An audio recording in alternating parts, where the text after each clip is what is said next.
এই লোকনাথ পূজার দিনে আমাদের শিলিগুড়ির অর্ধেক মানুষই থাকতো এই যে আমাদের বাড়ির সামনে যে ফাপড়ি আছে সেই ফাপড়িতে। কারণ কি এখানে মন্দির আছে জঙ্গলের মধ্যে একটা, সেখানে অনেক বড় করে পূজা হয়। আর ঠাটা পড়া রোদ, সেখানে দেয় হচ্ছে কি সারা দুপুর থেকেই মানে খিচুড়ি, দুপুর থেকে ভুল এই 11টা সাড়ে 11টার থেকেই খিচুড়ি দেওয়া শুরু করে দেয়। তারপরে মানে যত মানুষ আছে সবাই চাদর নিয়ে নিয়ে যাইতাম, কেউ প্লাস্টিক নিয়ে যাইতাম, সে খিচুড়ি খাইতাম।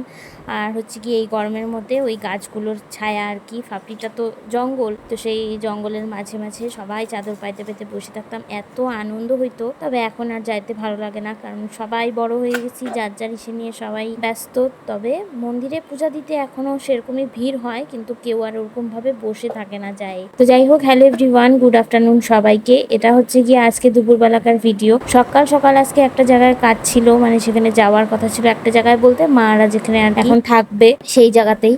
তো সকাল সকাল যাবো আর কি, সকাল সকাল তো যাওয়া হলো না, এই আমার 12টা বাজে গেছে যাইতে যেতে। তার মধ্যে এই যে দেখতে পাইলাম আমি হেলমেট নিয়ে বাড়াচ্ছি, এটা হচ্ছে গিয়ে মানে আধা রাস্তা গিয়ে আমরা ভুলে গেছিলাম হেলমেট নিয়ে যেতে। তখন ভাবতেছিলাম যাই দেখি কিছু হয় নাকি, ও মা আশিকর মোড়ে আমাদেরকে পুলিশ ধরে নিছে। তো জানি না কেস দিছে কিনা, বললাম যে দিয়েন না প্লিজ, আমরা হেলমেটটা আনতেই যাচ্ছি। অবশ্য আমরা হেলমেটটা নিতেই আবার আসতেছিলাম, মানে আশিকরটাকে হাসিঘরের থেকে ঘুরে মোড়টার থেকে আবার হচ্ছে আসতাম আর কি। আমরা হচ্ছে গিয়ে আসি বুঝছি এখানে আজকে লোকনাথ পূজা, আমাদের মনে হচ্ছে সারাদিন এখানেই কাটবে। কি যে খাবো কি যে করবো ভাবতেছি। মাও আসছি, ডোনা আসছি, যে আমরা আসছি গাড়ি নিয়ে।